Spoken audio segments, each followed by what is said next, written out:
ചാനലിലേക്ക് എല്ലാവർക്കും സ്വാഗതം. അപ്പോൾ നമ്മളിന്ന് വന്നിരിക്കുന്നത് അടിപൊളി ഒരു കൂണിൻ്റെ റെസിപ്പി ആയിട്ടാണ് കേട്ടോ. മഷ്റൂം എന്നൊക്കെ പറയും, കുമിള് എന്നൊക്കെ പറയും. ഇത് തോരൻ വെക്കുന്ന ഒരു റെസിപ്പി ആയിട്ടാണ് നമ്മളിന്ന് വന്നിരിക്കുന്നത്. അടിപൊളി സൂപ്പർ ടേസ്റ്റാണ്. ചിക്കൻ കറിയേക്കാളും ചിക്കൻ റോസ്റ്റിനേക്കാളും ഒക്കെ സൂപ്പറാണ് കേട്ടോ. നിങ്ങൾ എന്തായാലും ഒന്ന് ട്രൈ ചെയ്ത് നോക്കണേ. 5 മിനിറ്റ് നമുക്ക് തയ്യാറാക്കിയെടുക്കാം. അതിനായിട്ട് ആവശ്യമായ സാധനങ്ങൾ: കൂൺ നന്നായിട്ട് കഴുകി വൃത്തിയാക്കി അതിന് മുകളിൽ പാടയൊക്കെ ഉണ്ട്, അതൊക്കെ നീക്കം ചെയ്തിട്ട്, പിന്നെ കുറച്ച് സവാള ഉള്ളിയും പച്ചമുളകും ഇഞ്ചിയും വെളുത്തുള്ളിയും അല്പം തേങ്ങയും, ഇത്രയും സാധനങ്ങൾ മാത്രം മതി. നമുക്ക് എളുപ്പത്തിൽ തയ്യാറാക്കിയെടുക്കാനും പറ്റും. അപ്പോൾ ഒരു കടായി എടുക്കുക, കടായിലേക്ക് ഓയിൽ ഒഴിച്ച് കൊടുക്കുക, കടുക് ഇട്ട് കൊടുക്കുക. കടുക് പൊട്ടി വരുന്ന പുറമേ നമ്മൾ വറ്റൽമുളക് കൂടി ചേർത്ത് കൊടുക്കുക. ഇനി ഇതിലേക്ക് ആവശ്യമായ സവാള ഉള്ളിയോ കൊച്ചുള്ളിയോ നമുക്ക് ചേർത്ത് കൊടുക്കാം. ഞാൻ സവാള ഉള്ളിയാണ് ചേർക്കുന്നത് കേട്ടോ. കൂടെ തന്നെ പച്ചമുളക് കൂടി ചേർത്ത് കൊടുക്കുന്നുണ്ട്.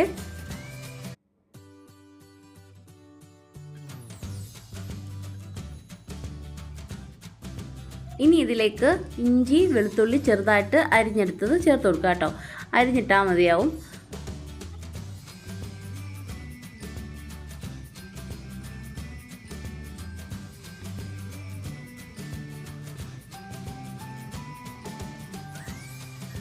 ഇനി ഇതിലേക്ക് അല്പം ഉപ്പ് ചേർത്ത് കൊടുക്കുക കേട്ടോ. ഉള്ളി വേഗത്തിൽ സോഫ്റ്റായി കിട്ടാനായിട്ട് ഇപ്പോൾ നമ്മൾ ഉപ്പ് ചേർത്ത് കൊടുക്കുന്നുണ്ട്.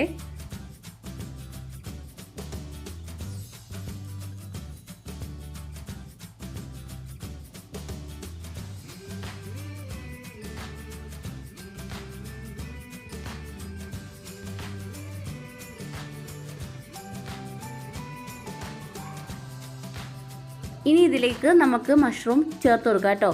അപ്പോൾ മുറിച്ച് കട്ട് ചെയ്ത് വെച്ച് ക്ലീൻ ചെയ്ത് വെച്ചിരിക്കുന്ന മഷ്റൂം കൂടി ചേർത്ത് കൊടുക്കുക. മഷ്റൂം നന്നായിട്ട് നമ്മൾ കഴുകി ഉപ്പ് വെള്ളത്തിലും മഞ്ഞൾപ്പൊടിയുടെ വെള്ളത്തിലൊക്കെ വെച്ചിട്ട് കഴുകിയിട്ടൊക്കെ വേണം എടുക്കാൻ കേട്ടോ.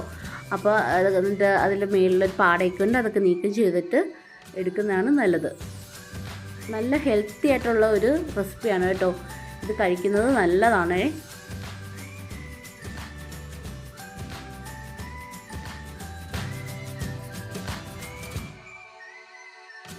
ഇനി ഇതിലേക്ക് ആവശ്യമായ തേങ്ങ, അതിലേക്ക് അല്പം കുരുമുളക് പൊടി, നമ്മൾ പച്ചമുളക് ഇട്ടതാണ്, അതോടെ കുരുമുളക് പൊടി ആവശ്യത്തിന് മതി കേട്ടോ. പിന്നെ കുറച്ച് പെരിഞ്ജീരകം, കുറച്ച് മഞ്ഞൾപ്പൊടി, ഇത്ര സാധനങ്ങൾ മാത്രം മതി. ഇനി ഇത് മിക്സിയിൽ അരച്ചെടുക്കേണ്ട, കൈകൊണ്ട് തന്നെ തിരുമ്മിയെടുക്കുക കേട്ടോ. എന്നാൽ മാത്രമേ നല്ല പെർഫെക്റ്റ് ആയിട്ട് നമുക്ക് കിട്ടത്തുള്ളൂ.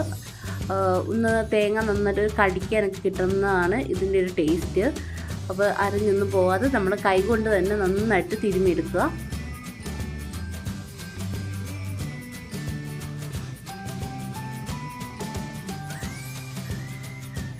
ഇതിലേക്ക് നമ്മൾ വെള്ളം ഒന്നും ഒഴിച്ചു കൊടുക്കാൻ പാടില്ല കേട്ടോ. ഇതിൽ തന്നെ നല്ല വെള്ളം ഇറങ്ങും കേട്ടോ. അതിൻ്റെ ജ്യൂസൊക്കെ ഇറങ്ങി കിട്ടും. നമ്മൾ ആവിയിൽ വെച്ചിട്ട് അടച്ച് വെച്ച് വേവിക്കുമ്പോൾ നല്ല നീരൊക്കെ ഇറങ്ങും അതിൻ്റെ.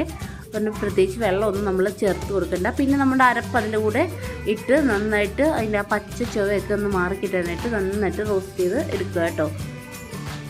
വളരെ സിമ്പിളായിട്ട് നമുക്ക് തയ്യാറാക്കാൻ പറ്റിയ ഒരു റെസിപ്പിയാണ് കേട്ടോ.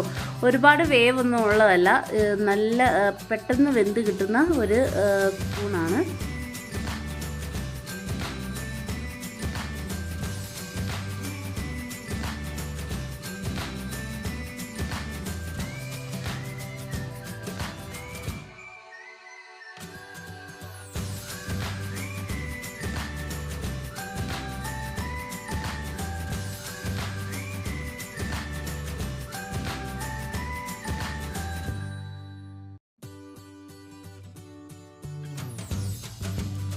എനിക്ക് അല്പം കൂടെ ഉപ്പ് വേണമായിരുന്നു, ഞാൻ ചേർത്ത് കൊടുക്കുകയാണ്.